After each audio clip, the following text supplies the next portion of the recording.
Hello, aujourd'hui j'ai envie de vous parler de manifestation et de l'archétype de la victime.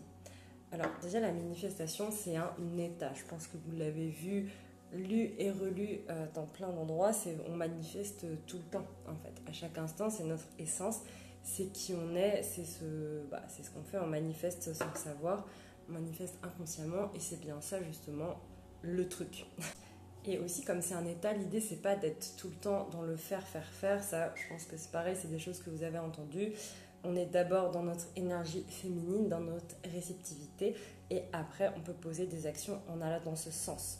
Mais c'est pas les actions en elles-mêmes qui vont faire que ça manifeste ou qui vont créer la manifestation, parce que la manifestation de ce qu'on souhaite, elle est déjà là, elle est déjà créée. Et en fait, quelque chose qui bloque souvent, et j'ai découvert ça aujourd'hui en me faisant une auto-séance d'auto-coaching avec le tarot, parce que souvent on pose des intentions et on ne voit pas ce qu'on veut arriver. Et du coup, on se met en mode victime et on se dit que de toute façon, il y a des choses qu'on doit faire mal, que c'est pas pour nous, que du coup, il y a forcément des tricks qu'on n'a pas compris, qu'il y a des choses qu'on n'a pas captées, quoi. Sauf que c'est pas exactement ça, c'est même pas vraiment ça. Et c'est ce que j'ai vraiment intégré et compris jusque dans mon corps aujourd'hui avec l'archétype de l'empereur dans le tarot. En fait, j'ai demandé à cet archétype, parce que tous les archétypes, le tarot c'est un peu la structure de notre âme, les archétypes qu'il y a à l'intérieur de nous tous, les humains. Et du coup, j'ai demandé à connecter à mon archétype de l'empereur. Et donc à comprendre, à l'intégrer à l'intérieur de moi et à libérer ce qu'il y avait éventuellement à libérer. J'ai fait ça avec beaucoup de visualisation, d'énergétique, de respiration. Et en fait, il m'a montré une part de moi qui était justement dans cet état de mais non, mais moi je suis une victime. Parce que je reçois pas, je demande, je reçois pas, ça veut dire que j'ai aucun contrôle. Non, j'ai pas de pouvoir sur ma vie. Non, je ne suis pas souveraine de ma vie. Au secours. Et j'ai beaucoup pleuré. Il y a plein de moments de ma vie où je me mettais vraiment en mode victime parce que pour moi, certains, surtout quand j'étais plus enfant, pour moi c'était plus sécuritaire de me comporter comme une victime plutôt que d'être dans mon plein pouvoir, dans ma puissance et dans ma souveraineté. Et j'ai beaucoup pleuré, mon corps a beaucoup checké, mes jambes ont beaucoup fait comme ça. Ça, c'était vraiment grâce à la respiration, à la visualisation et à ce voyage intérieur et cette alchimisation en fait que j'ai fait avec mon archétype de l'empereur. Et en fait, donc mon archétype de l'empereur, donc j'ai vu comme un roi barbu avec les cheveux longs et blancs, un peu sexy quand même, disons-le. Et il me disait, mais attends, en fait, c'est juste que c'est en chemin. C'est juste que tu n'acceptes pas ce qui se présente devant toi, tout ce que tu as à vivre. Je vais vous donner un exemple méga concret. Une personne brune veut devenir rousse. Pour devenir rousse ou blonde, par exemple, c'est encore plus... elle va devoir passer par la décoloration. On est d'accord, elle le sait. Elle pose l'intention de devenir blonde ou rousse. Elle sait qu'elle va devoir passer par la décoloration et que ça va être quelque chose juste, un truc à vivre, quoi. Mais la personne, elle va pas se mettre à dire non, je veux pas qu'on me décolore, je veux pas passer par ça, je comprends pas, mais moi je voulais être blonde ou je voulais être rousse. Juste, en fait, c'est comme ça, c'est une étape dans ton chemin pour être roux ou blond. Et ça, on le remet même pas en question.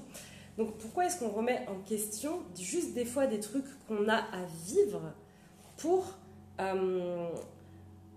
pour alchimiser à l'intérieur de soi la vibration de ce qu'on désire, parce qu'on n'a pas besoin de le créer, ce qu'on désire, parce qu'il est déjà là.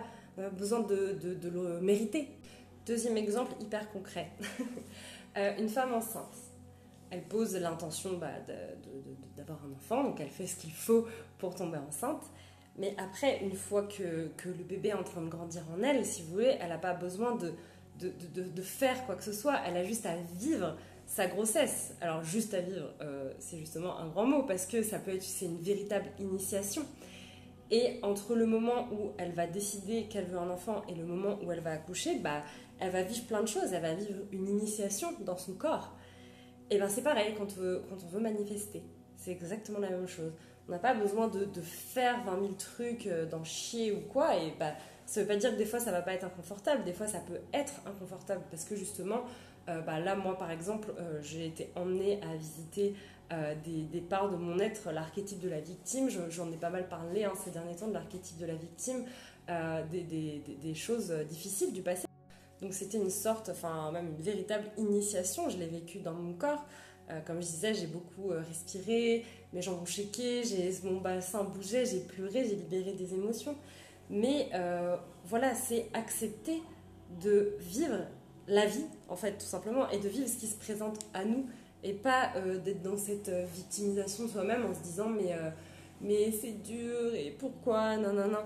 Et vraiment, l'archétype de l'empereur du tarot, j'avais posé la carte ici, et sur mon ventre après, il m'a vraiment aidé à retourner dans cet archétype à l'intérieur de moi, qui est dans sa souveraineté, et qui est hyper établie, qui sait en fait où elle va, et qui reconnaît son pouvoir et sa puissance, sans être, sans se victimiser, et sans être non plus, en étant dans la bienveillance envers soi, et puis envers le monde.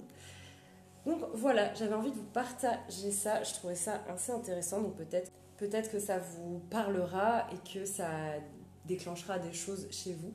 En tout cas, moi, c'est pour ça que je coach vraiment avec le tarot, parce que c'est hyper puissant, c'est vraiment des archétypes de la psyché humaine, et allier ça avec de l'énergétique, de la respiration, des soins multidimensionnels, des activations, de la visualisation, tout plein de choses.